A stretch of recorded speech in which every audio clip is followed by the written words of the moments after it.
Hello, everybody, and welcome back to another episode of From the Fourth Line. My name's presented by Offside News. I have to remember that now.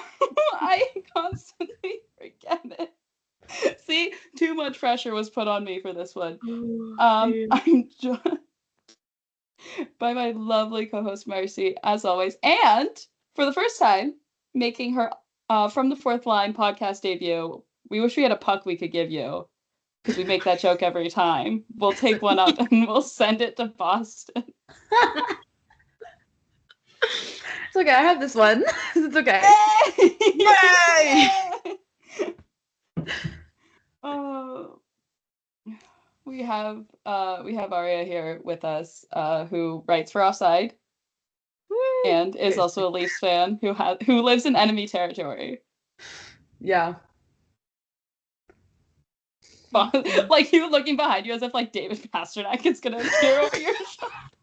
I heard my cat, like there's a cat like at the door and I'm worried she's gonna start slamming on it and it's gonna sound like someone's trying to get in because my door is weird, but it could be David Pasternak. You never know.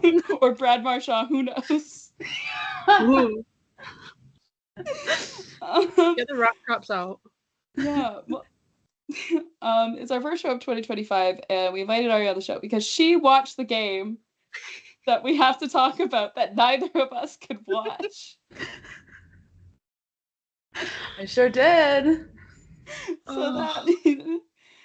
Yeah, see, we were outsourcing. We're very good at what we do here. We can jump in right to talking about the game. Toronto and New York Islanders. A weird rivalry because it is purely one that started in the last like 6-7 years. And it's all John Tavares' fault. Literally. All his fault. But yeah, Joseph Woll gets a start, which like isn't surprising anymore. Like it used to be a fun game of going back and forth between him and Stolarz, but like no, it's just Joseph Woll going off against Rogan again. Also as well, no Austin Matthews. I'll talk about more of that later because he had one quote that made me want to. Anyways, also as well because there is a serious bug going around Southern Ontario right now. Like today at work, we had so many people not here because they were sick. But so there was no Oliver Ekman-Larsson or Pontus Holmberg because they were both sick. We have too many dads. Yeah, too many dads. Everyone's getting norovirus and shit. Like, I don't know if there's on here. Sorry. I don't know if it's norovirus or if it's like I heard like it was like at one point walking pneumonia was going around. Ooh. So and I was like, oh, okay. Not ideal. No. But yeah, but that moves David Kampf up to the second line because yeah, sure, why not? Better than Domi's second line. I'll take it. Oh my god, I can't. Yeah. You can't. Yeah, But it ends up paying off though, because David Kampf scores a goal from a sick pass from William. Oh my god, that was like. He was like crammed up in the back, he had like 2 aisles on him, and then he just gets the puck like to the front of the net, and Kampf is there, just nails it. And I was like, this is the most beautiful thing I've ever seen. Usually when it involves William Nylander, it is. Yes. And then David Kampf is also there. Because I love when he's randomly so good.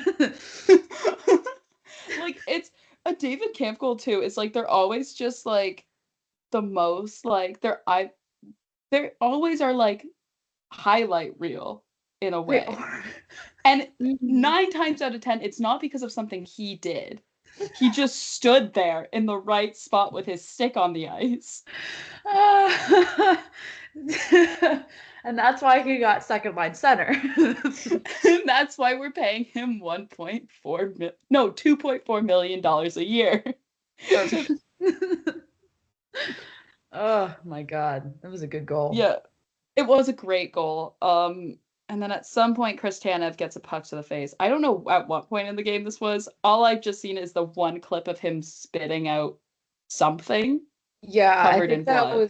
I think that was the second period, and before that, I think the Isles had gone and tried to score, but it got called back for offsides, and Wool was very thankful. But I saw that goal coming a mile away because William had a very bad shift, and he like turned it over twice right in front of the net, and I was just like, "How is this? This isn't going to end well, is it?" And then it went in, but then inevitably it was very much offside when they did the review. So sorry to Anthony Duclair and everybody there, but like, it is what it is. Works for me. And it goes back both ways too. Matthew Nyes gets one called back for goaltender interference, and that goal though was beautiful. I felt so bad for Nyes. The second I saw it, though, I was like, "Ooh, yeah, that is gonna get called back." I felt so bad for him because he looked so deflated. Like after they called it back, I was like, you just gotta score again. Just keep pushing because it will come." Because it's like, yeah, how are you gonna? Why are you being mean? Let him have it. It was a good goal. I don't care that it's like, oh, standings and oh, we've got to make the playoffs. I don't care. Let him have his goal. For me. Yeah, we have to like purposely like ignore the standings right now because they're not real and can't hurt us. They're stressing me out. I can't look at them. And like it's a good stress, but also it's a like I need to not think about them. The schedule is too bad right now for us to look at them. Yeah, it's tough. No. Have you not seen them? This just shows how little Marcie checks the offside work chat. Well, I don't check Discord a lot. I only check it like because for some reason my Discord notifications I'll only get certain ones. Like it's not even like from stuff I've got muted, and it's like it's literally I'll get nothing for like 3 days, and then suddenly everything comes through at once. Oh my god. Yeah, it's a pain. It's gotta be a lot. Mm-hmm. But yeah, no. And Matthew Nyes has faced some I don't want to say criticism, just like he's been of discussion as of late due to going through kind of like a slump. Mm-hmm. But like he went through a slump this time last year as well. He did.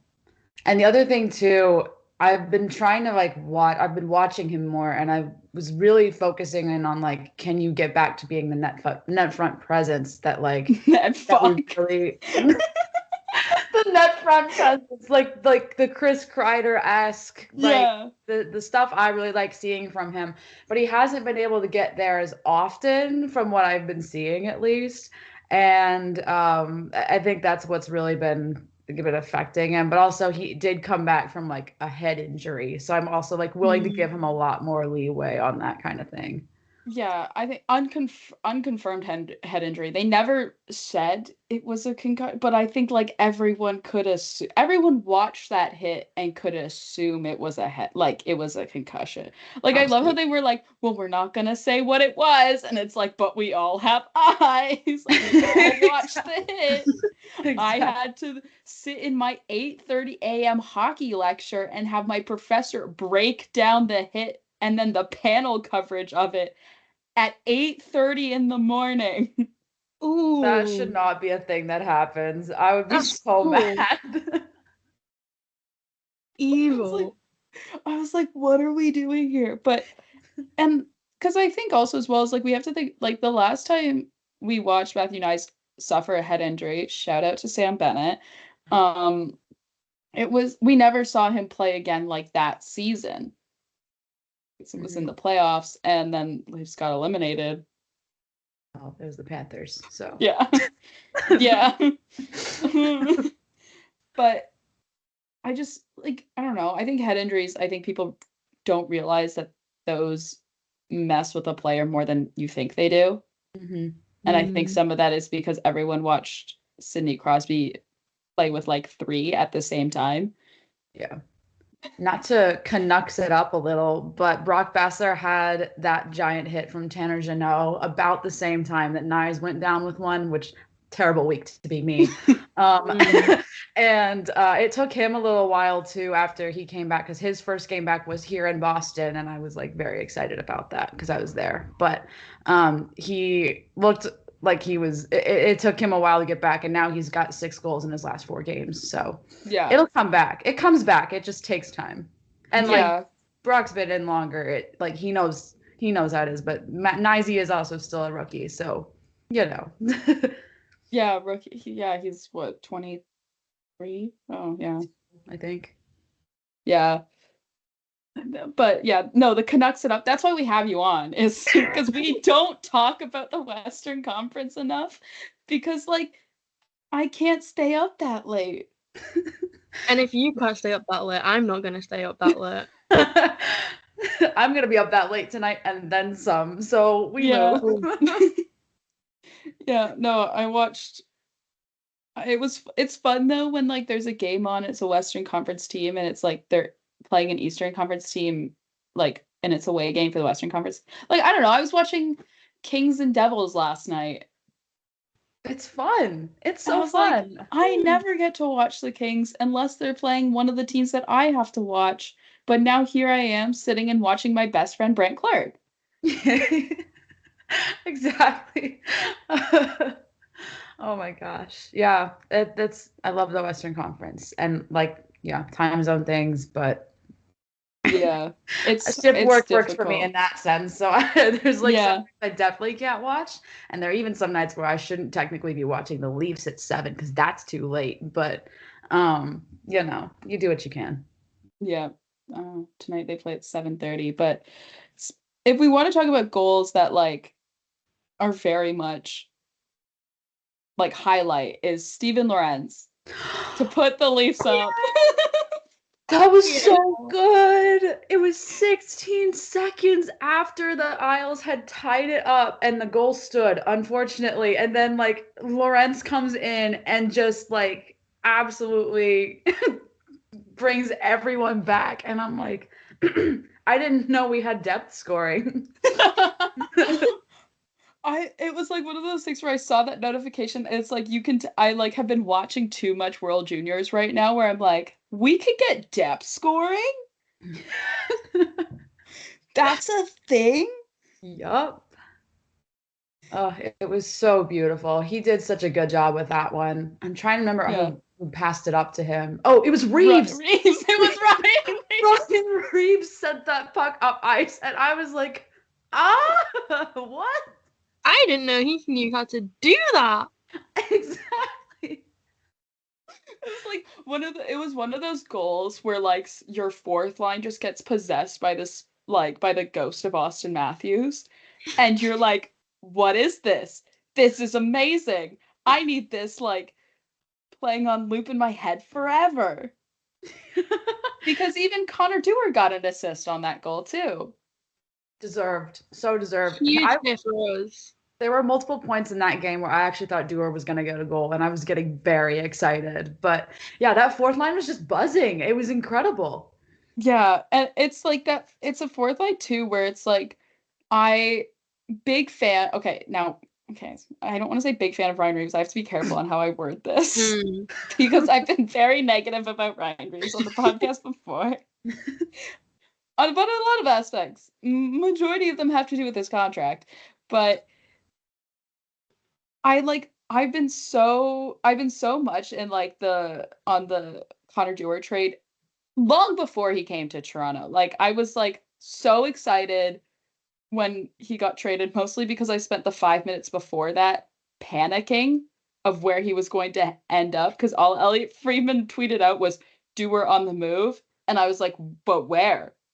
Where is he going? Messages to me. the real time Emma's like big freak out, being like, oh my god, where's he gonna, this could be awful, this could be like life ending. And then it's like, oh, never mind. He's coming here. Let me get him. I wasn't panicking. I knew he'd be here all along. But he's just fit in so well, and I think like a lot of people, we haven't gotten to see like the full what he can bring to the table, like offensively. because I watched him score so many shorthanded goals in Minnesota. And I'm like, I'm waiting for that Connor Dewar like breakaway, shorthanded. It will come. It will come. I need it once. I believe it. I do believe in it. Oh my gosh. But yeah, I will say though, the best part about the Stephen Lorenz goal, I think, beyond it just being absolutely fantastic, is the celly. Oh my God. There is no one who loves being a Toronto Maple Leaf more than Stephen Lorenz right now. And I love that so much. Because in this day and age, someone being happy to be a Leaf, incredible. Like, and it's so refreshing as well. Like his media availabilities too. Like, even if like the Leafs lost or it's like the practice after, like in the middle of a losing streak or whatever, he's just so positive and happy to be there. And it was like, even from his first one that he did in preseason, it was one of those things where it's like, you. Right in my pocket. Yes. He just has such a deep love for the team and that like he's happy. He got his cup in Florida, so he's got like his career goal like achieved or getting a cup. Yeah. Of course, he's a player, you always want to win more. But like you've got that and now you're playing for your hometown team. That's actually He's living the unbeatable. dream. He's living the dream and he very clearly shows it and I love watching him play for that reason specifically. And I'm so happy he finally got a goal again because it's been a while. It was what, like 23 games or something? Yeah, it was something. It's been a while, and some of that is just like the fourth line was going through a slump offensively, as they do. Like it comes and goes in waves, and that's fine. Like that's kind of just the nature of a team is fourth line. And the thing is though that I'm not mad about it though with them is that they've been so strong defensively that I'm like, oh, if they don't score, like that's fine because we have 3 other lines that are built to score goals. Yeah. That if you can put them out and they're going to shut down an opponent completely, who cares? Exactly. Then you can throw out Mitch Marner and he can score a hat trick. Which was so beautiful too. Which also happened.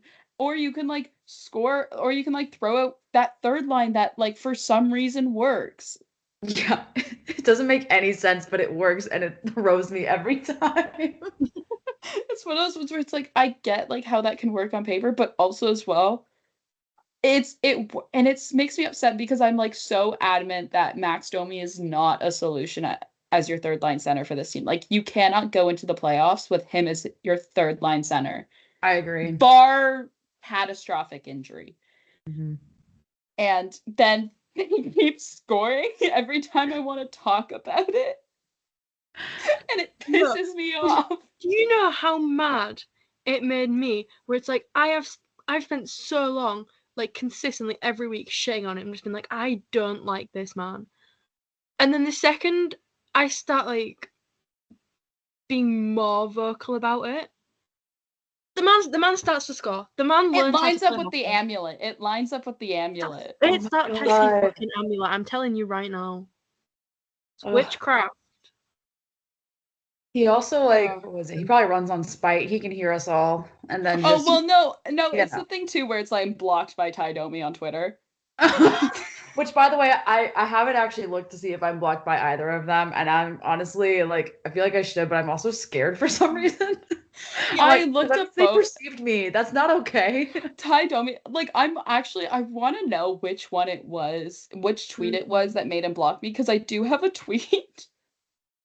In which I say, and it's my it was so funny. It was like something along the lines of like, oh, Max Domi is doing something that none of us ever want to achieve, and that is turn into his father. In the way of like blocked Loki. In the way of like, which probably is what did it, but I meant it in the way of like we don't want to become our parents. Yes. And I was like, Max Domi is becoming his dad. Yep. And I think maybe I insulted both of them in the same tweet. That's but it could also be my one tweet that's like sitting at like 2,500 likes about saying that John Tavares started an MLM in the Leafs locker. That's also a very possible candidate right there. I like realized I'm like, oh, I have a lot of tweets shit talking Max Domi. No, in the month of December alone, I have tweeted negatively about Max Domi 1, 2, 3, 4, 5 times publicly Oh my Oh, in 1 month. I think everything I said was on private, but I think I have at least one where I said he was bad in a game because sometimes you're bad in a game and I'm gonna tell you. yeah, like it's fine, whatever. We just, I don't know, we need a solution, and it's not Max Domi. Max Domi is never the solution.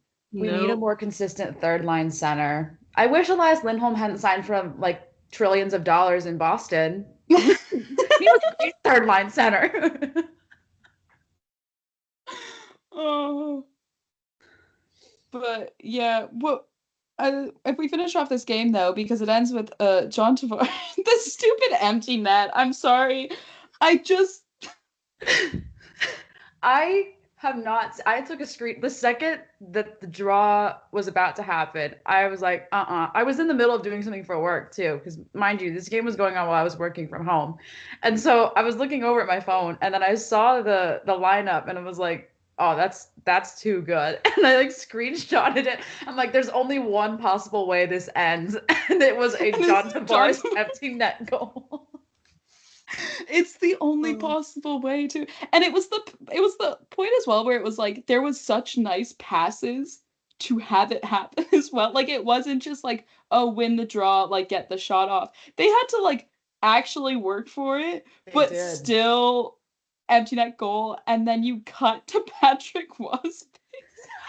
That was so good. God, Mitch's pass to John, like he was just like mid fall, and I'm like, guys, there's no goalie.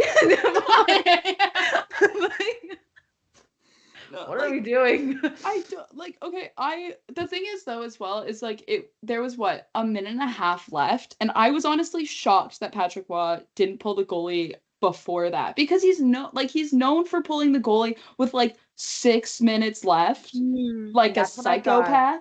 That's when I thought he was gonna pull. I thought he was gonna take Sorokin out like in the like with 6 minutes left, because I mean even fucking Edmonton has done that against us, and it works. Yeah, like.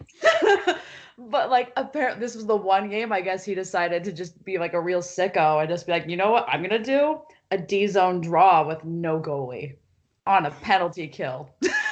And I wonder how that's going to go against the Toronto Maple Leafs.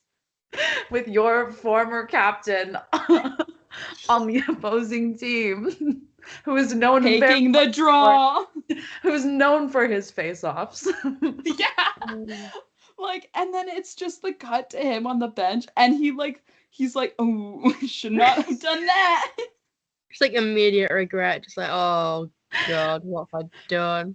Sometimes I wonder, like, if like as like an Isles player, just like the things that your coach makes you do. It's like, why are we lining up without Sorokin in net right now? Why are we doing this? And then you just like look at the bench after the Leafs score, and you're like, I mean.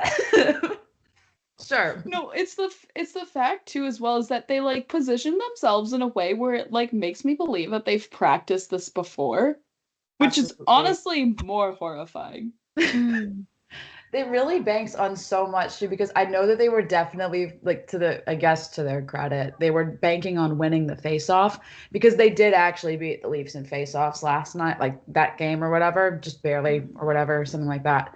But I think they were banking on winning that face-off, and then they would be able to take it down the ice and everything. And even Berube said it in his media availability. He's like, that's what I'm pretty sure what they were going to do.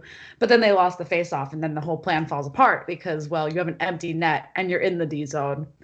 There's a lot that you're hanging on the line here. It's almost like that, what was it, that Nashville, Minnesota game last season where you pulled the goalie in overtime. Oh, yeah. It feels like that. Pulled the goalie in overtime to get the extra point, and Yep. it ends up working. Yeah. And then the next time they did it, it didn't work. So then they stopped. Yeah, and then they stopped. Because you don't get the extra point if you lose in overtime and you have your goalie pulled. Which like is fine. I just don't understand then why you don't do it in the playoffs. Where the I don't know extra if I point could mentally handle it. There was a couple playoff games where I was watching and I was like, pull the goalie. Yeah. I'm glad. Like I know this. I'm glad Vancouver did it against Nashville in regulation, and they won the game because of it. Because Bronk got a hat trick, but that's that. Yeah, but there's also one because because it got brought up by the panel. I watched the last like 7. I was able to catch the last 7 minutes of the game after work, and then the panel was talking about this moment with Joseph Woll that apparently gave everyone a heart attack. Myself included. I thought I was actually going to throw up and die. It was. I think it's quite a good job I wasn't watching. Oh yeah, no, it was.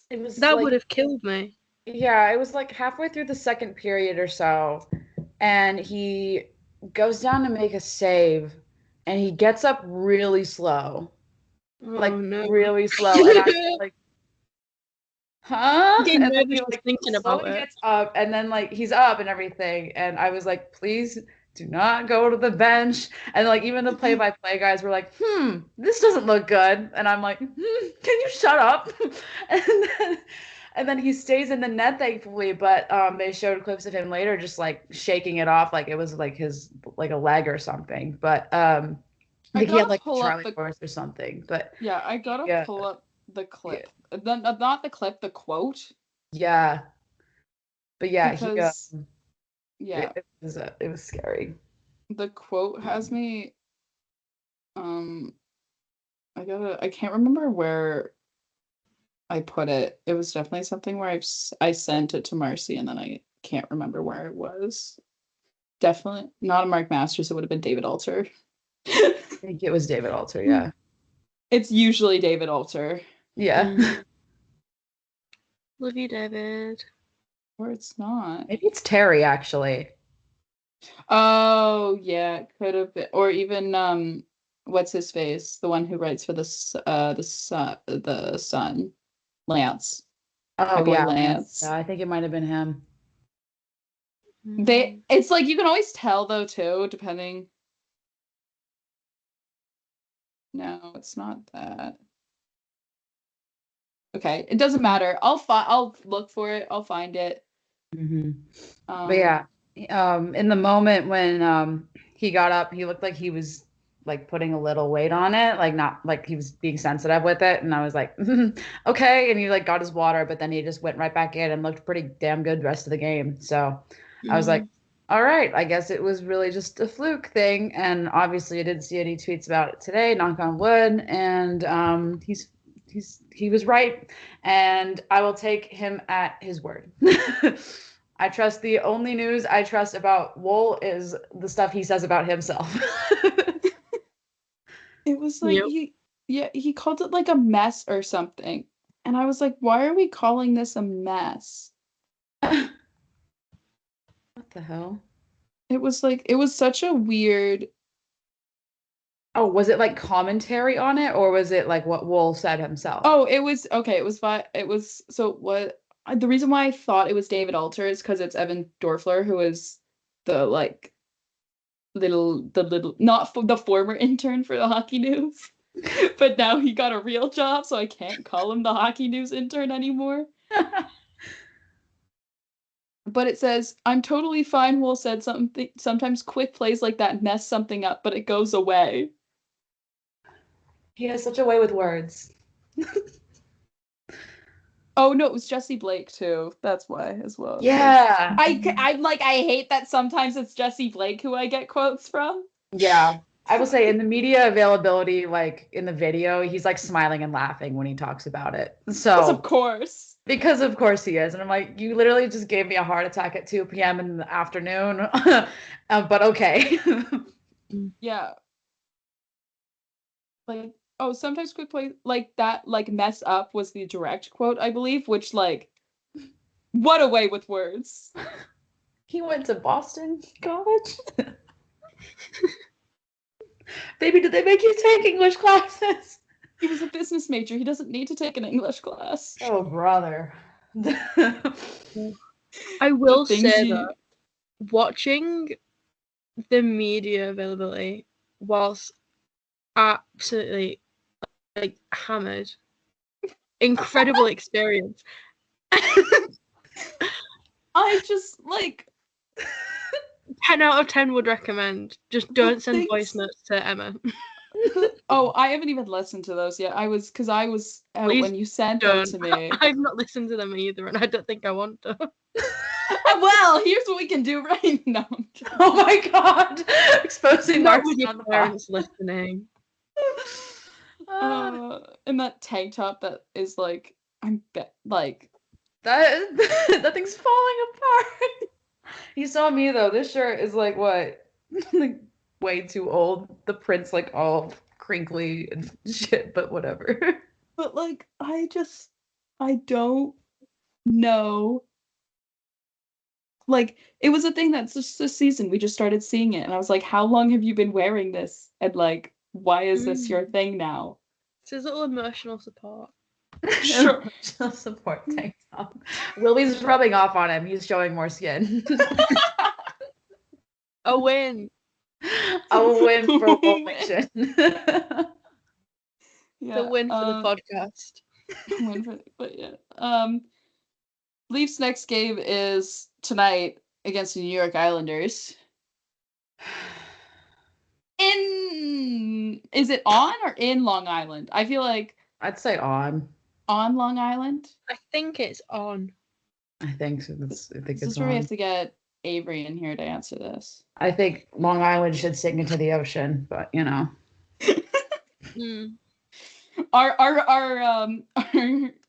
Our co-chief editor is from Long Island.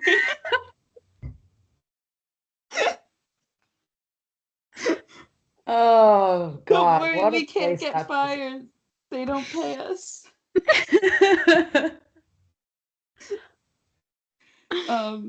But yeah, so prepare for booze every time John Tavares touches the puck.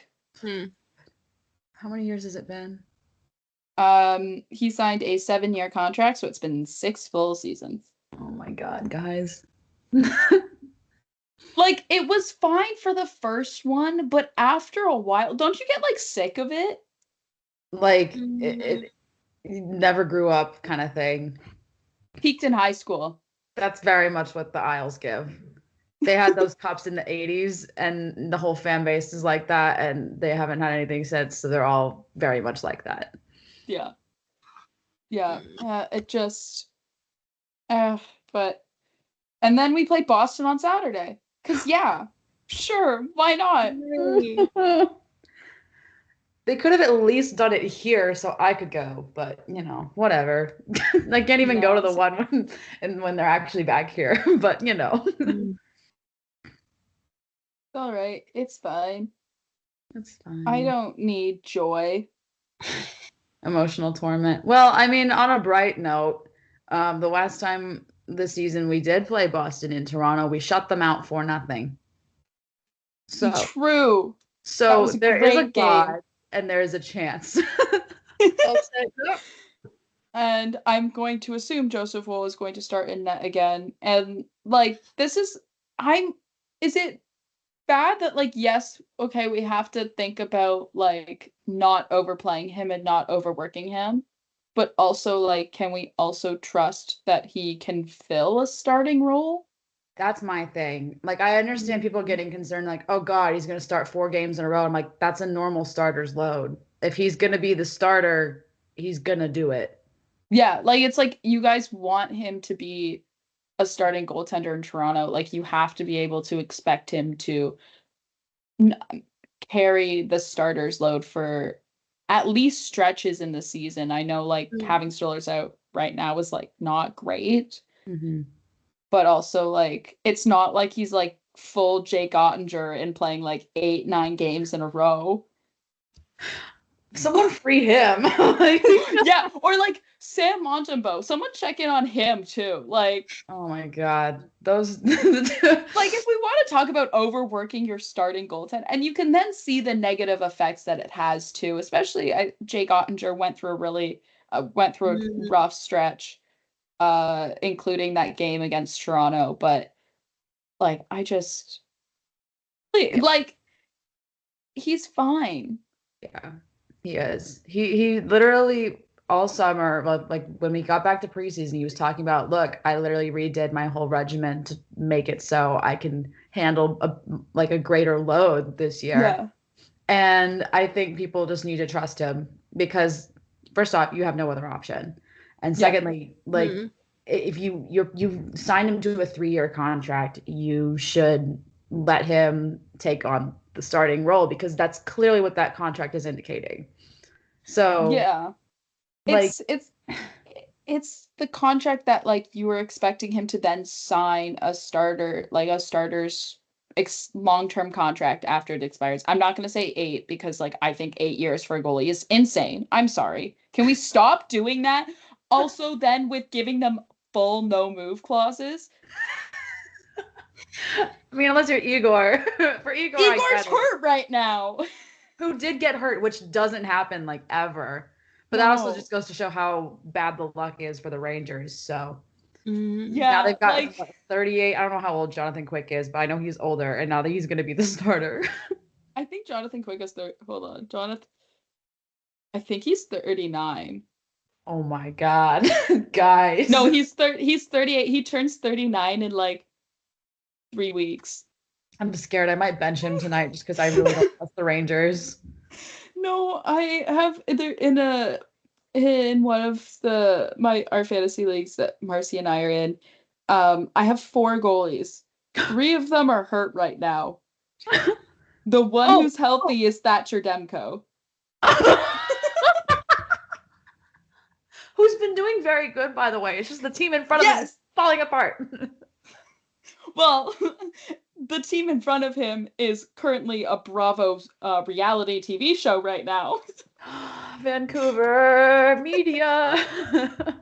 But yeah, I just like that's all. But also as well, it's like you have to think about the goaltending depth that Toronto has as well. Like they have 5 good goalies who could play in the NHL if they were healthy. Like not including Anthony Stolarz is hurt right now, but like you have such a deep goaltending depth that Toronto like has never really had in a very long time. Like at least not in my lifetime.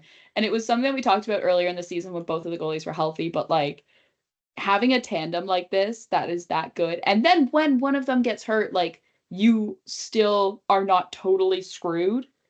Has never been something that has happened for the Leafs in my lifetime. Like I don't ever remember having one standout star goalie, let alone 2 that you can then both rely on consistently. This time last year, I did not feel that way about our goaltending. This time last year, we had Martin Jones shutting out the LA Kings. And it was a 10:30 start. Samsonov on waivers. Wool was injured and out with like a high ankle sprain and everything. And I was just like, we went into 2024 and with that, what was it? The 17-10-7 record. And I was like, anytime I thought about the Leafs, I wanted to die. And now like I went into this year and I'm like, I have hope. Is that okay? And it's really cool what like good goaltending can do, and that's why I love the Joseph Wool contract, because I think like you look at the comparables just solely based on salary, and it's like you have and especially when those numbers started getting thrown around when it was like, oh, he might sign his extension soon. I was like, guys, like that it's like that it was the range was 3 to 4 million. I was like, even if you go at the highest in that range and you look at comparables, Jonas Korpisalo his contract is $4 million.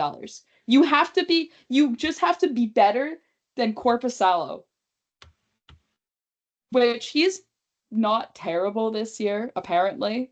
Yeah, I'm sorry. I'm like, I looked away because I'm starting to think back through everything I've heard about Korpisalo because I do go to work with a bunch of Bruins fans.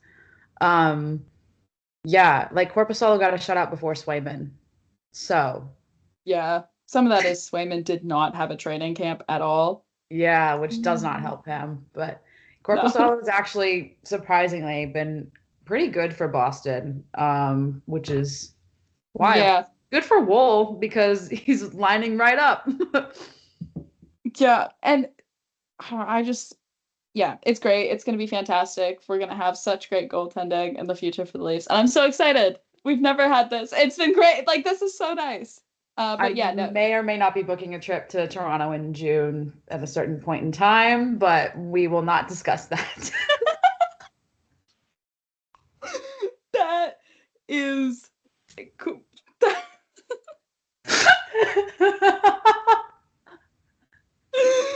It's fine. Maybe he'll, I don't know.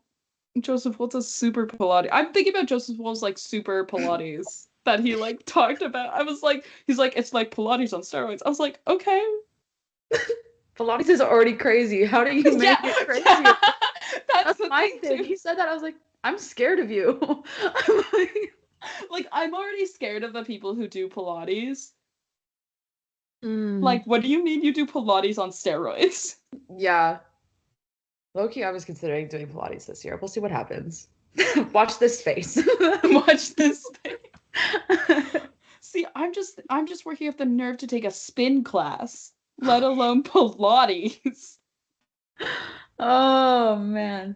Yeah, no, the Pilates on steroids, I'm like actually scared of what that entails, but good for him, I guess. If it works, keep doing it. There's a reason why I haven't looked up like a video of it because I don't want to know. Ugh. I wonder, yeah, I don't think I want to know either, actually. Yeah, it's safe to say that if you ever catch me doing Pilates, it's a cry for help. Because, like, Emma, just look at me. Do you own proper running shoes? No, I have one pair of trainers that I've had for about 4 years and should definitely get some new ones. Are you talking about your Converse that you shoved in your No. Those, rest in peace, to those Converse. I missed them. They were my softball shoes. But I had to, the sole fell off. They were white. One muddy training session, brown. I got to dye 3 at least. And then the soles fell off, so I had to super glue them back together. They went through a lot. They went through a lot. But yeah. That'll do it. But yeah, to talk about the final actually injured Toronto Maple Leaf, we can talk about Austin Matthews. And I just want to highlight this one quote because I actually think it's insane. And Austin Matthews, this is via Jonas Siegel, who I have beef with anyways, but it's fine. Austin Matthews is unsure if he'll be able to fully move past his injury this season. Quote, I don't know. I hope so. See, I didn't watch the media availability where he said that, so I don't know if he was like saying it in a haha, like gesture, like playing with the media sort of way. But I don't like that. Either way, it's not reassuring. I don't like that quote. Remember last season when we were all like, oh my God, he could keep scoring like this if he stays healthy. About that. Oh no, I do remember because we on this podcast, I did the math of looking at his scoring rate over his career and comparing it to Ovi's scoring rate and taking into account, okay, you miss a couple games here for injury, you miss a couple games there for whatever, and looking at what point in Austin Matthews' career, if he kept up his insane scoring pace of last season, which I know it's hard to recreate 69 goals, but like even if he'd scored like a mild 57, like at what point in his career could he catch Ovi and like take over the scoring record that will eventually, like, we all know Ovi's going to break Gretzky's record, so like then it's just a matter of how far Ovi goes after that, which who knows. Who's to say? Oh no, I'm gonna sneeze.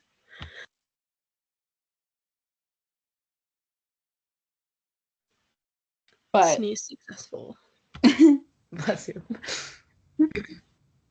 but yeah, but now it doesn't look like that because now he's like, I don't know if I'll be able to be healthy this season. All because of that, what was it, that one weird hit in preseason, and then like it's just been bad ever since. Mm.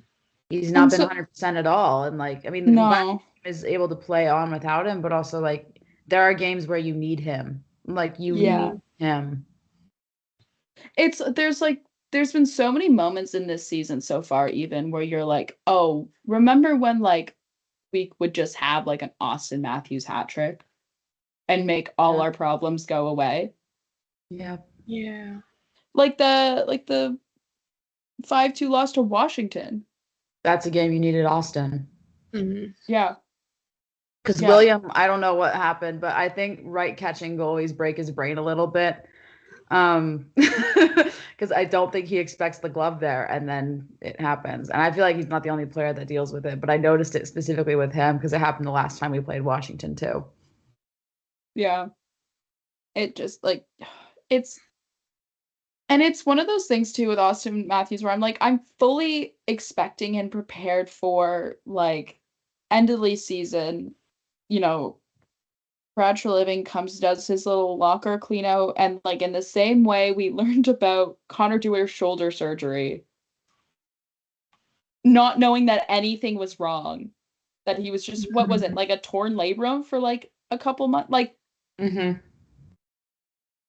and it's just like, yeah, Austin Matthews is going to be having back surgery. Hopefully, he's ready to start by the time the season starts. Good Lord. I'm fully ready for that to come from Brad Treliving at the Yeah, end of the season yeah, I could see that happening. because he's not going to like he's not going to get the surgery mid-season. No, absolutely not.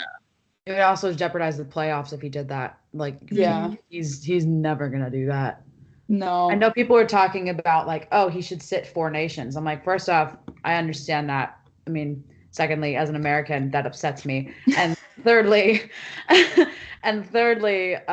if he's healthy, he's gonna play. Yeah. Do you think he doesn't want to represent America? Do you think he doesn't want to play? Like, Like, and that's the thing too, where it's like I understand like first a lot of people see this as a cash grab for the NHL, which is what it is. Let's be so totally honest. And they got my cash. Yeah. Like half the Offside writing staff is going to a game. Like everyone's gonna be in Boston for a week, and I'm upset that I'm not.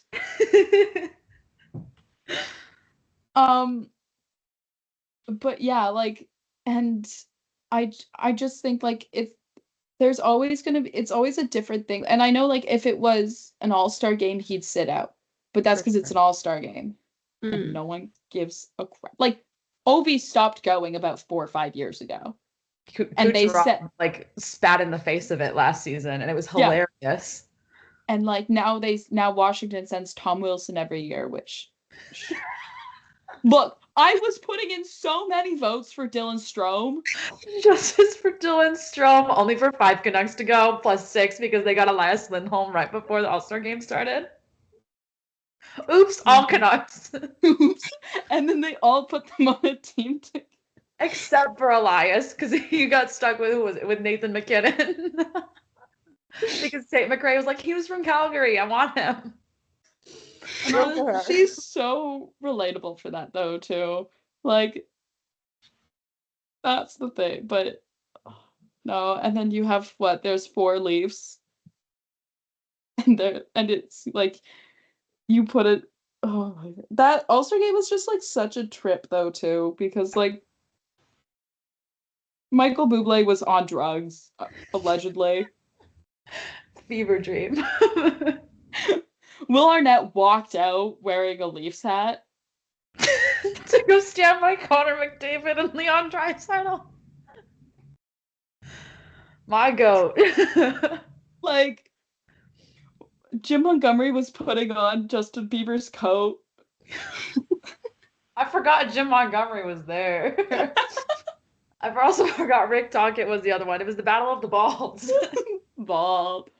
But no, it's like part of the reason why like the All-Star games, and then because of like how they decide who goes and coaches at the All-Star games is like part of the reason why I want the Philadelphia Flyers to be good. You want Tortorella in that thing. Yes, Oh my God. I live for entertainment. John That would be Tortorella provides entertainment. That would be so funny. Can you imagine Tortorella yelling at McDavid? Oh my god. Uh, No, that I will never forget the whole like when the Leafs were trying to get everyone votes to the All-Star game, and when they retweeted my Morgan Riley edit to the Great Wall. That was the best part, is like the various ways in which teams tried to get votes for players, and one of them was the Leafs were like, hey, because this is when they were like peak interacting with fans on Twitter, and it was very scary. It was a very scary time. So And they were like, hey guys, post your edits and we'll retweet them with the hashtag to get those votes. And I'm like, okay. I will say that is the Alright. correct way to get votes for stuff. Like even when I was doing in my other life, my SNL Twitter days, that's how you got votes for people. You post your edits and you tag it, you like retweet, and like, you know, it was a campaign basically. So you just post your edits. And honestly, props to Leafsman for doing that. That was so genius. And it worked. Oh, it was incredible. It worked. It was just such a wild time. Whereas, like, what do you mean Leafsman has sat there and watched a Morgan Riley edit to the Great War? Oh, No, but also as well, can we I'm now looking back through the NHL All-Star game like from last year, like the draft stuff for it, because I do remember they did the thing where it's like no one's gonna be the last pick. We're gonna open envelopes, which I was like, okay, that's bull. Yeah, that was so funny. I was like, hurt people's feelings. They're grown men. Mm-hmm. Give one of them a car again. Oh my God. Like, Phil Kessel was once the last picked. I do remember that. It's for entertainment. That's the whole point. Like, make it funny. These guys, if Yeah. they're not good sports about it, then that's their problem. But I will say, I do just want to, like, I was just only looking because I was like, the goalies. I got to point out the goalies here for each team, because team Matthews, which was coached by Jim Montgomery. I still think that's hilarious. I'm sorry. The head coach is the head coach of the Boston Bruins. It has all 4 Toronto Maple Leafs on it, and your celebrity captain is Justin Bieber, which I've seen pictures of his childhood bedroom. It's like it'll give like Steven Lorentz a run for his money. He too had the bed sheets. I don't think there was a single Bruin on that team. No, there was not. Oh my God. But the goalies were Jake Ottinger and Igor Shesterkin. Which, by the way, I'm still of the firm opinion that All-Star game gave Shesterkin like his mojo back, because going into that All-Star game, he was having a rough stretch. And then after the All-Star game, he went on like an absolutely insane run, and then they went to the conference finals. So it's like, thank you, this is Mitch Marner, for hugging Igor Shesterkin and fixing him. That's what he was like. did. Oh, this is what it's like to play for a good team now.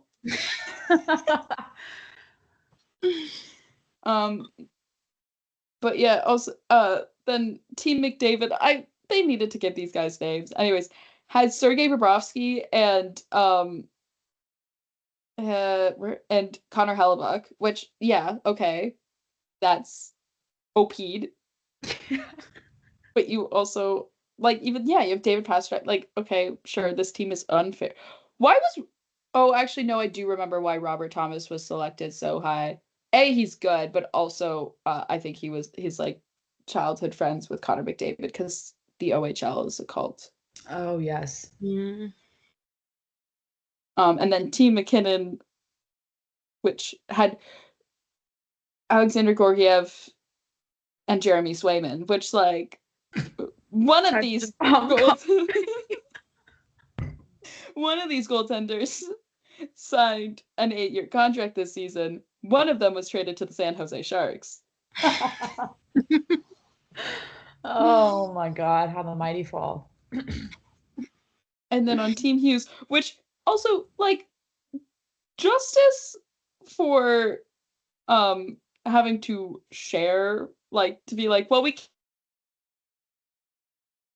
have someone representing from the Pacific Division, so we'll have both Hughes. As an older sibling, that would piss me off so bad. No, I I'd would be like, so This mad the if I was eldest daughter Quinn. Quinn Hughes. And then they picked like all Canucks, and like Jack didn't even get to play because he was injured. yeah, no, they picked all Canucks and Brady Tkachuk. Oh. Can you imagine being okay? I like, yeah, I feel bad for Quinn because he has to share it with his younger brother, but can you imagine being Jack in this moment in which you are forced to, you cannot play because you're hurt. You're forced to co-captain a team with your brother, in which he goes on to select all of his friends, and then his best friend from college, a school you did not attend. That's peak, like, because I'm an eldest sibling. It's peak, like, I'm going out with my friends and my mum goes, take your sister with you. Which is like, me and my friends just sat there just like kicking our feet like, so this is fun. Yeah, just, it's okay though. They allowed Jack to pick Jesper Bratt. That was actually a point of contention too. It was the fact that they like had to like argue about it. Quinn's like, this is my team. Jack is like, but this is my teammate. You got your 4 guys. Let me. Oh my God. But yeah, then those 2 goalies were Thatcher Demko and Cam Talbot, which sure. Go Anyways, good. I still would have thought Dylan Strome should have gone to the All-Star game. That's my opinion. True. I'd agree. He'll be there in Yeah. 2026 or 2027, whenever they do an All-Star game again. 2027, because 2026 is the Olympics. Oh yeah. And then, or is 2027 World, and then 2028 is World Cup of Hockey. Holy shit. Team North America. Please, please. Pretty please. Which I don't think anyone currently in the NHL is young enough to be on. Macklin Celebrini. Is he? He's 18. Yeah, but it's 20, isn't it 21 and under? Oh, I actually don't know. I didn't know there was an age restriction. Yeah. These are just going to be like my BU Terriers. Cole Eiserman, get ready. World Juniors? These guys? Carter George, get ready. Carter George, Trey Augustine, who says no? Because last time they did World Cup of Hockey and they did Team North America, the problem was for them was goaltending, because I believe the goaltending was like Devin Levi and Sorry. it was mind you, this was like 2016 too. Oh no. Oh god. So I gotta find the rosters for this because it was. Oh, I forgot that Canada was coached by Babcock. I just had the world's biggest jump scare. Jesus. But Team North America coached by Todd McClellan. Jeez. Oh Christ. But no. Oh, actually, no, the goalies were actually like good. It was John Gibbs, because this was 2016 too. Oh, I think you know why I thought it would have been Devin Levi is because at one point I like started writing out, because I had pitched this. I pitched this in my head where I was like, maybe this is an article. So I started writing out like, if you did World Cup of Hockey today, who are the gold, like what's the roster you could build? for Team North America, and the goaltending options are so bleak. Yeah. And then I never ended up pitching it because I was like, there's not enough here to like warrant an article. I was like, whatever. That's a tweet, not a article. Yeah. But yeah, no. Team North America, John Gibson, Connor Hellebuck, and Matt Murray. Like Pittsburgh Matt Murray. Like Pittsburgh Leafs Matt now Murray. Leafs Matt Murray. Who, when Matt Murray did play, it wasn't the Sabres game, obviously. Whatever he played before that, before Wolf started again, I was just like, okay. His lack of rebound control like scares me. Really, really bothers me. I don't like that experience. No. I No. didn't like that. I did not like watching that game because of that. I was just like, this is not good. We need a goalie in the net. Ooh. Yeah, no, I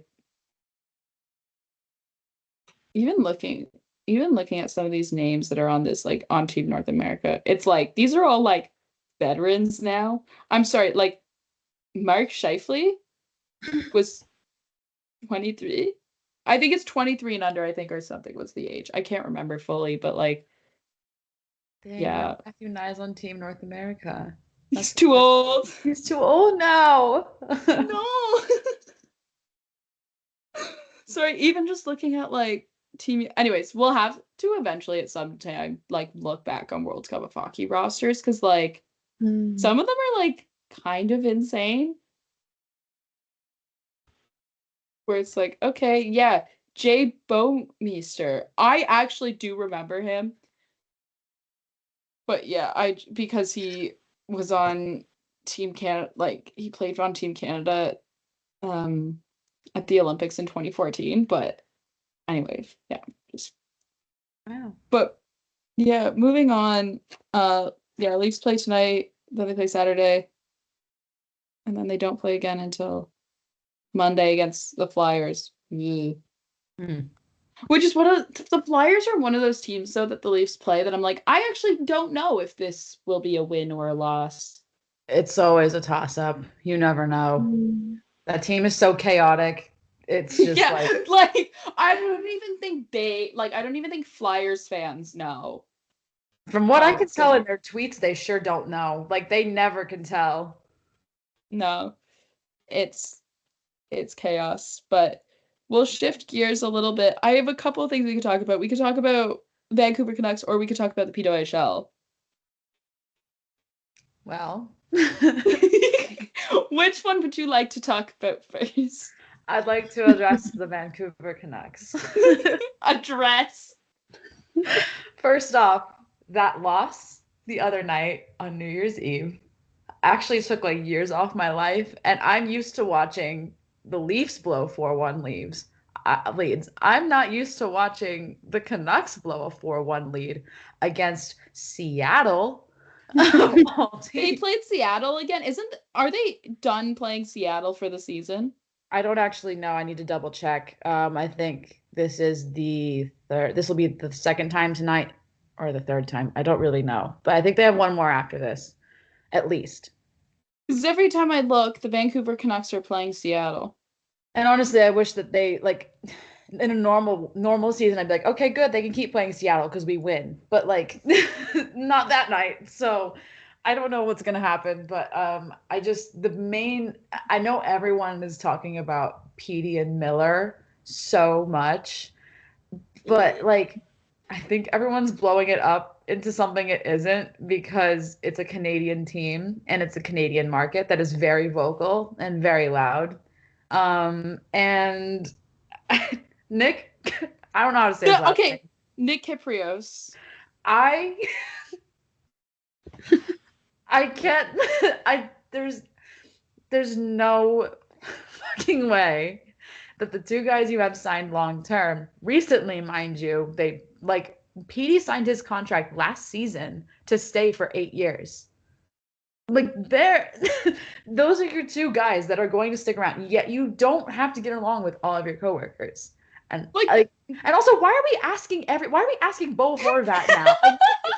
captain, but why are we talking to Bo Horvat? Why are we talking to all these former Canucks players that I don't know or care about? Bo Horvat probably like got asked that question and was like, "What? Why are you asking me?" Yeah. Like literally, it's none of like he hasn't been on the team for like over a year now. Like it's been a while since he's been there. He doesn't know the dynamic now. Like I'm sure he knows it then, but like it's just you have coworkers you don't get along with. They're two very I different love how it's personalities, and everyone's making it into something it isn't. it's like cannot coexist. It's like the Nick Kyprios like is the term that he used, and I was like, so they can't even be in like the same room. Which is crazy because they play together and like and he's not in there. I need it like I don't like his takes about the Leafs. I need him to stay away from Vancouver. I'm gonna get like, are you kidding me, dude? It's crazy. I And like think that the rational way to solve this issue fights to the death. exactly. Exactly. Winner stays. My favorite is on that one tweet that that I think that got sent of the Nick Kyprios that got sent into the Offside chat is like the top reply is I could see a Miller for Zibanejad trade happen if Canucks management decided to go this route. Both of the teams have no trades. also I love how your like it's like your solution is like, okay, so to get rid of the two coworkers that hate each other, we're gonna separate the two coworkers that are in love with each other. Literally. That also works for both teams because Miller and Besser work really well together. Like I love how like and this comes back to like people not seeing NHL players as like actual human beings, but it's like, do you get along with every single one of your coworkers 100% of the time? If you do, you might be the problem. Like actually, genuinely. They're just two different people. And the takes that I've seen from people, like Canucks Twitter is a mess because people are like, oh, are you on Miller's side or PD's side? I'm like, can y'all just shut up? Can y'all get a grip? Whose side are you taking? Are you Team PD or Team Miller? And I'm like, we shouldn't be taking sides at all. It's not our business. So, we gotta get t-shirts. And like the shit I've seen about PD is also really gross too. I saw somebody literally was attacking PD's mental health earlier because God forbid he doesn't like getting yelled at. And like, what do you mean? Like, I don't like any of it. And I think everyone needs to stop. I think sometimes you like people care too much. Yeah. Like I love like you can love your team, you can love the players, but can you remember that they are also human beings and that they are doing this as a job and that you need to put yourself in their shoes and be like, well, do I work with all my coworkers that well? Like, do we all get along? In every locker room, I am like almost 100% sure that in every single locker room in the NHL, there is at least two people that do not like get along or like each other. Like it's inevitable. You have all these people from so many different countries and so many different upbringings and like all this stuff. Like you are going to have people that do not get along. And this just got blown up out of proportion because someone said something, I guess. Yeah, and like the only thing as well that like you also have to think about like the only thing that all these people have in common is that they love hockey, and sometimes that's just not enough to like maintain a good relationship with someone. Like you can have the same thing in common of like having the same job and having the same love for the same like having love for the same sport so much that you do it as a job, but like that's like the same that's like expecting everyone on hockey Twitter to all get along because you all love hockey and you all love watching hockey. Like what that is an extreme expectation to have. But it's like and it's fine.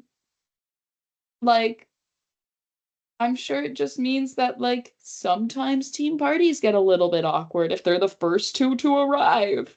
No, yeah. Like And also, like, even Miller and Petey are both like so annoyed with the whole discourse anyway, because they got asked about it after a game. I don't remember which game it was, but it was sometime in December. And Petey literally was just like, "Oh my God," and walked off. He was so annoyed. And I'm like, good for you, Diva. I support you. And then even Miller was like, "What? Do you want us to both come out and tell you guys there's nothing going on?" And I'm like, that's also a great approach. They're both so sick and tired of it. And I'm just like, and then Quinn's caught in the middle trying to be a captain. Like, look, they're like, look, guys. While he's hurt too. Like, While he's hurt. Which, by the way, the images of him sitting on the bench during practice, like watching everybody, is sad for me, but also really funny. It's like that one. It's like that picture. It's like where you want to go outside and play, but your mom says no, so you just have to watch your friend. Exactly that. I mean, I was seeing other rumblings that like he might not actually be out week to week. He can't come back sooner or something, which like good, that'd be great. But until then, I'm assuming he's week to week. So Yeah, it's whatever. Like, okay. I would rather take that kind of injury approach than whatever the hell the Leafs did. Yeah, no, that's for sure. They only know how to deal with one kind of injury, and it's a high ankle sprain. No.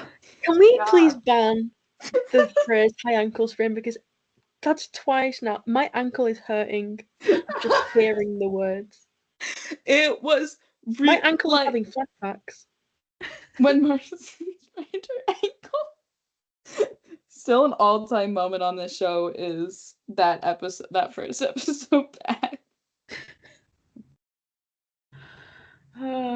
But truly, all of this, like JT Miller, Elias Pettersson stuff that's like all blown up is distracting us from the real issue, and that is the Canucks defense core.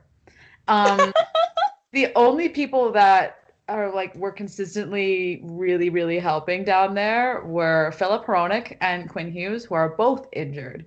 Losing Hronik was a pretty significant blow because it ticked up Quinn's ice time to numbers it should not be consistently every single night. And now Quinn's out.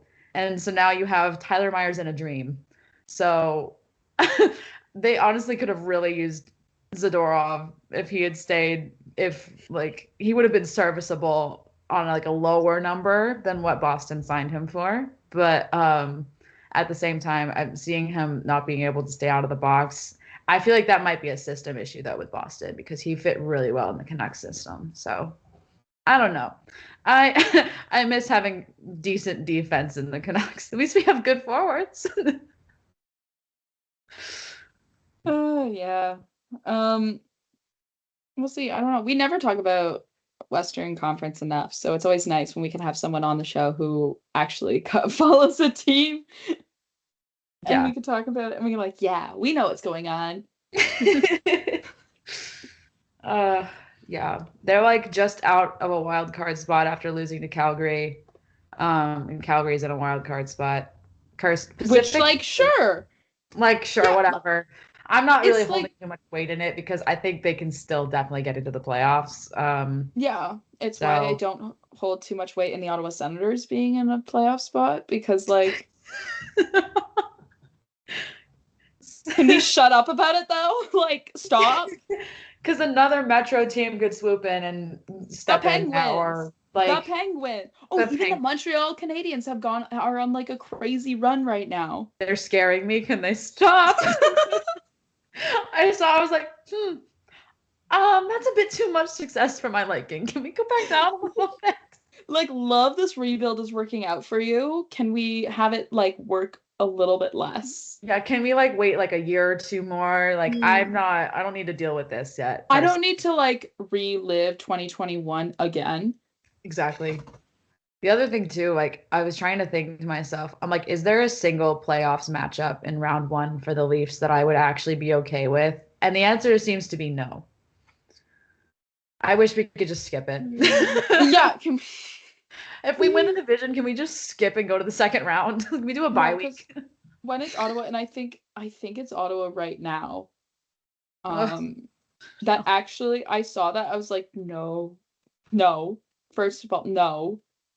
As cool as it would be to go like be able to then go to maybe, I don't know, we'll see how much I'm willing to shell out for a playoff ticket, but like to see a Leafs playoff game in person would be really cool. And like me and my friend have talked about it. It's like if the Leafs make the playoffs and the Sens make the playoffs and they play each other, we're going to a game like in Ottawa because it'll be slightly cheaper than in Toronto.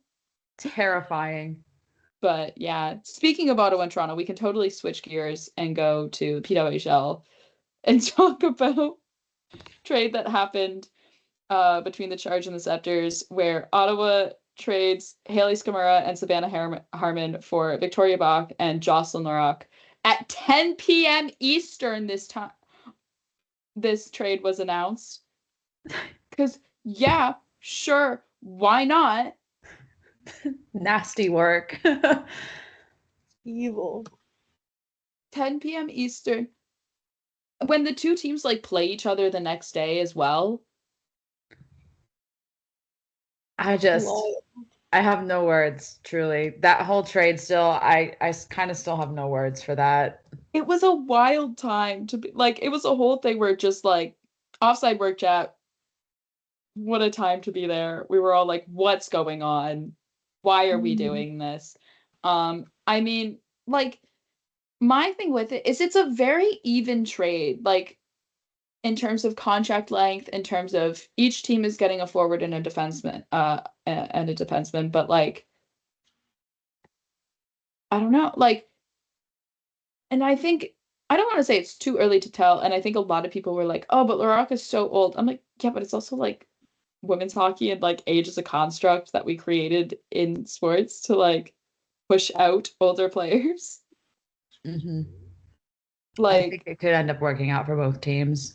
And that's, I think, what, like, could be, I think that's probably, like, what will happen, is there's not going to be a set clear, like, winner or loser, like, the teams are 5th and 6th, not 5th and 6th, or like, they're, like, 4th and 5th or something, it's, like, they're in the bottom half of the league, in a 6-team league, but, like, still, they're in the bottom half, and, like, this could be what they both need to, like, jumpstart their seasons, or try and, like, figure out. For Toronto, it's them trying to figure out like how to play and how to win currently without Natalie Spooner, who's still coming back from ACL surgery. And for Ottawa, it's just like how to play in front of Mashmeyer. And like not leave her out to dry. That would be really nice. Something about Ottawa teams and leaving their goalies out to dry. I sense a trend. But yeah, I don't, and also as well as like Ottawa's a very young team age-wise compared to the other teams. So like having a really strong veteran presence in Larocque is huge. Like I think, yeah, that could help them a lot. I really think that would really be cool. And I think also as well as like I've gone to a couple Ottawa Charge games this season, and I've watched a couple more, and like the main thing that's always stood out to me that I've noticed for them is sucks for the Wild. Sorry. Spurgeon out week to week with a lower body injury, probably from getting slew-footed by Zach Loha. Yeah. That sucks. That really because Middleton's still out. I think Kaprizov's still out too. Yeah. Middleton's out, and there's 2 defensemen. So Brock Faber is now going to be playing 30 minutes a night again. Oh my God. But yeah, and anyways, back to like what I've noticed with Ottawa, it's just like they lose their positioning on the ice, like defensive, like they just don't know where they are on the ice. And I think if you bring in someone like Larocque, who is like is very good at what she does, and also as well that like is a strong veteran presence, has played many years for Team Canada, like I think that could help them out. Just so you're not. For sure. Having a veteran that knows where to be on the ice, teach everybody else. Easy. Yeah. Sorry, I don't understand. Someone set off Siri. That was my Siri. on my She phone. doesn't She understand. doesn't understand the She Ottawa doesn't. charge. Neither do I. Join the club. It's fine. Oh, I have also on here is like there's been more and more talk about third line center targets for Toronto. Because today I saw for the first time Scott Lawton's name thrown out again. No way. And I don't know, after learning that he was the one who shaved Joel Farabee, I don't think I want Scott Lawton on my hockey team. He's gonna make everyone bald. He's gonna make Wogo bald. We can't do I this. already did that jump scare once. Don't. I'm not doing Don't say it again. that. Maybe this is how Austin Matthews is. Which would be really funny. Oh my god. He could do an Artemi Panarin and then shave his head and go on a really insane scoring run and actually get 75 goals. Yeah. Oh, Say. but yeah, Scott Lawton, like, which I do think like he could potentially be a fit. I don't know his contract in any way, shape, or form. Yeah, I don't either. 'Cause I don't really know much about the Flyers, but he also is really good for gay rights, so Yeah, no, like, I like those vibes. oh, he's on year 4 of a 5-year deal, and he's a $3 million cap hit. Can we do like a 1-for-1 with Max Domi, actually? Yes. See, if Trent Frederick wasn't doing so bad right now, I'd be like 1-for-1 Trent Frederick, Max Domi. Bruins get worse, I get better, and Wool gets a friend. Like, that's what we've said. We've said this on the show before. It's like, hey, what if we just got Joseph Wool a friend? Have we considered that maybe Trent Frederick is playing badly because he needs a friend? The power of friendship. It works for the Washington Capitals. Have we considered having it at a smaller scale, which is having Trent Frederick come play for the Toronto Maple Leafs? We did it last year with Labushkin and Samsonov. We gave Samsonov red. Yeah, we did. And he did better. And then we got rid of both of them. And now I always forget that Labushkin is in Dallas, and I will forget between now and 8:00 when the Sens game starts tonight, and I will get jump scared by hearing Labushkin's name on the broadcast. It's a jump scare. It really is. But yeah, I can't wait to watch Noah Gregor and Ilya Labushkin play each other. Oh my god. Oh. But yeah, some other names in that like third line set, like Yanni Gourde has been like the most consistent name. I've seen him a lot in there. I don't know what his contract looks like or anything. I haven't really been looking at any targets or whatever. I don't know what the market looks like. But I don't either. Would be like if they did pull it off. Like I like him. He seems like he'd be a pretty good third line center. He knows how to win. He did it with Tampa. So yeah, he's on an expiring deal. Holy, why is his cap hit $5.1 million? Yeah, no, I don't think we're taking that. Thanks, unless there's retention there. Yeah. Also, I think it's because he's 5'9". Yeah, Hey, he's a little guy. Hey, that means. I mean, I actually don't want to wish the Kraken. I don't want to give them Max Domi. That's not nice. I like the Kraken, except the other night. But yeah. I mean, I think he probably has that big contract because he's an A there, first off. Yeah. And secondly, like he was one of the original guys who got sent there. So yeah. Yeah, I was gonna say that 6-year contract was probably signed with wherever. But Yeah, I've just thought of an even worse place to send Max Domi. The Manchester Storm. Because they're suffering anyway. Max Domi to the Manchester Storm. oh boy. Yeah, another name that I keep seeing that actually terrifies me because he scares me, because he looks scary, is Brock Nelson. I don't know if we need another former Isle on the team. They're gonna boo him too. They're gonna boo him too. Oh my god. Oh my god. He's on Team USA for Four Nations, I think. Yeah, which is why, like, if he gets traded, like, I think that we would see that trade happen before Four Nations and not after, because there's been talks about how, like, if a player is going to Four Nations and he's potentially going to be traded, that trade is going to happen before Four Nations, to then make sure, oh, if that player gets injured, you're still going to be able to move. You're not going to be able to move him anymore after Four Nations, but so we'll have 2 trade deadlines. Well, we had 3. We had the one before the holiday freeze too, which was crazy. I didn't expect that to happen. That was really insane work. Yeah, but we'll see. I don't know. I will say though, like, all these things about these worries about injuries at these international tournaments, you can blame on John Tavares for when he blew up his knee in 2014 at Sochi and sewered the Islanders season because of it. Oh boy. We still won gold though.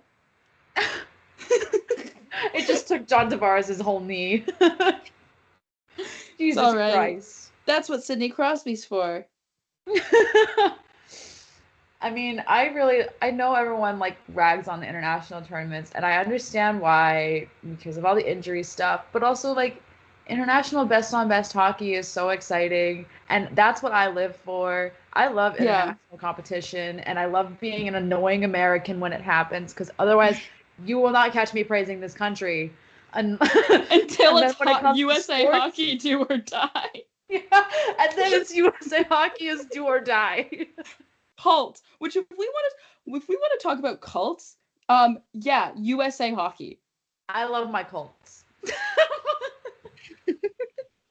Forget the OHL. It's USA hockey.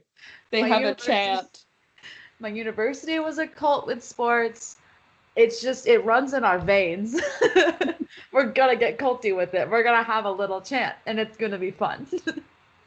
But I just love, like, it's a thing too where there's been so many new hockey fans in 10 years now. Oh my god. It's been 10 years since like there were NHLers like at the Olympics, and like people have forgotten like how special that is to watch. It's the best. And I'm a little bit biased because Canada won the last 2 and it was exciting and so much fun, and Sidney Crosby. But it's like, I had a moment this week where I'm coaching like U12, so they're 10 and 11. And I was like, oh yeah, like what year are you guys born? And they're like 2014. They did not get to experience the Sochi Olympics. No. Where did Marcie go? I think she turned her camera off. Oh. Oh no! You can tell we've been talking about international hockey for too long, because Marcie has gotten bored and has now put on her Minecraft background, which is what she happens when she gets bored. And then she did this, and then I said something funny. Was it the Don Waddell clip, or was it when Oh. or was it when the Buffalo Sabres hired Lindy Ruff again? And so I clipped it, and it's Marcie has this dumb background. I love my dumb background. Oh, but so one of the final things I'll contribute about like international hockey, I will say growing up, I think it's because it was Team USA and like American. I didn't watch like the hockey part of the Olympics. I just stuck with figure skating and such. But I did Scott Moyer. We were all there. Oh, we were all there. But I will say in 2014, TJ Oshie winning against Russia at a shootout, We have our moments, You and that's do. beautiful. They just get overshadowed by Canada having bigger moments, usually against the US. Well, hopefully Sidney that's not Crosby, golden goal. future. Hopefully we're on the come up. World Juniors has been making me very happy. I was very drunk in a bar when I found out USA beat Canada, and I could not stop screaming. I was very annoying. I love Cole Iserman. That game, genuinely, Casey and I had moved past the need for a yurt. And I believe it, but as an American. I will say there's nothing better than Elliot's tweet where they were like, oh yeah, there's nothing like World Juniors to make Emma and Casey sound like hockey uncles.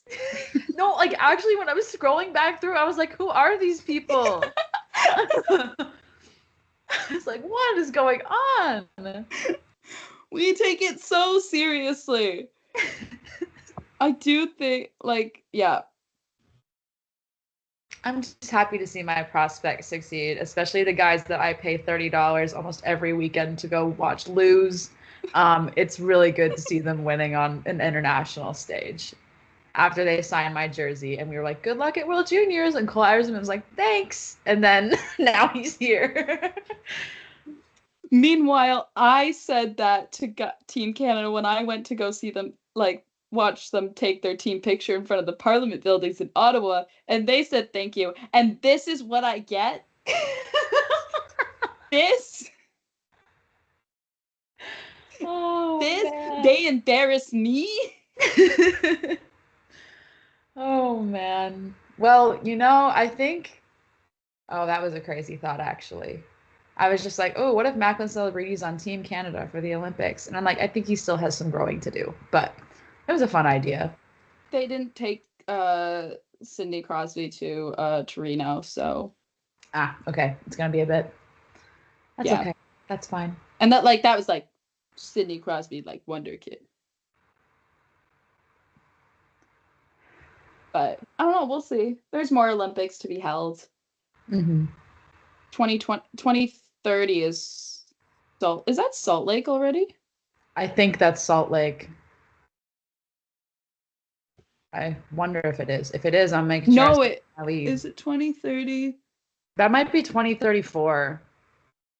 Oh, 2030 is French Alps. Oh yeah, that'll be good.